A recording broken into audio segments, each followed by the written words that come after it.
Small Town Customs 09, back with the Ram 50, aka Mighty Max, whatever you guys want to call it. I got the engine bay pretty cleaned up.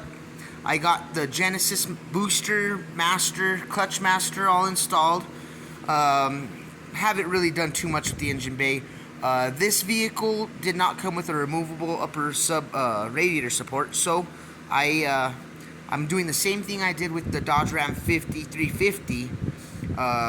I had a donor vehicle, and see, this is the one I cut out, and this is the one I cut out of the donor. So what I do, or what I did on the last one, was I slapped this little guy right in there. Whoop, that wasn't in the right spot, right there. So now what I'll do is I'll drill a hole here, and I'll drill a hole here, and I'll put a nut and a bolt. And on this side, it already has the threaded bolt on the bottom side. So there you go. You have a removable upper radiator support. So that is done. I also got the engine ready to be put in to check where the motor mounts are going to be. I got the front seats done. I had to modify them just a little bit, not too bad actually. So it was kind of cool.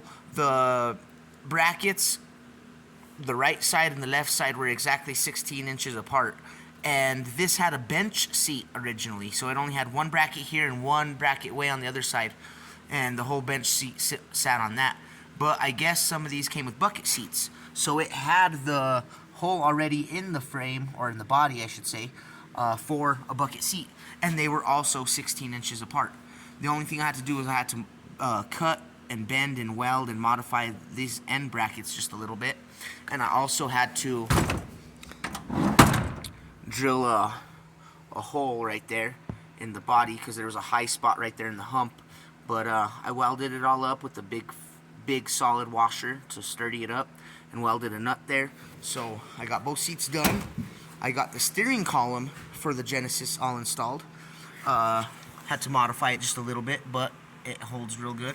I had to use a coupler from the Genesis steering column to the Ram 50 gearbox, and cut it, modified it, and worked perfect.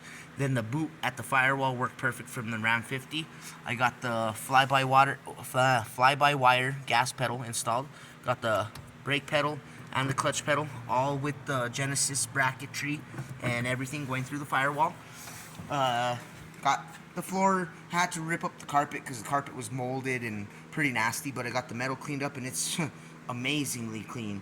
I was expecting to see some rust because this is an 88 Dodge Ram 50, and the last time it was registered was in 1995, and it sat under a tree for years and years. So I was really surprised how rust-free it was, just surface rust. I also removed the rear differential, which was a solid axle with some leaf springs, and this is the Genesis rear end. It's pretty mocked up to where it's going to be.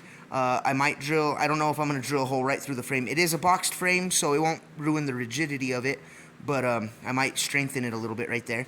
And then right here I'm going to have to make a plate so it can drop down from the frame and over, so it can bolt up to the front pads. And other than that, I'll have to make some pads for the springs and the shocks, but other than that, it's pretty set up. I have it pretty much where I want it, but I want to make sure I don't have to move it forward or back with the engine placement. The bed is level, the subframe is level, so that's pretty much ready. So right now I'm gonna get the engine kind of slid in there and see exactly more or less where we're gonna fit things. I haven't put the ABS lines or the brake module yet because I want to see how much space I have after the engine's in. But follow along, guys. Keep with me. I'll have short videos every day, and a long video probably about once a week or so. Check it out.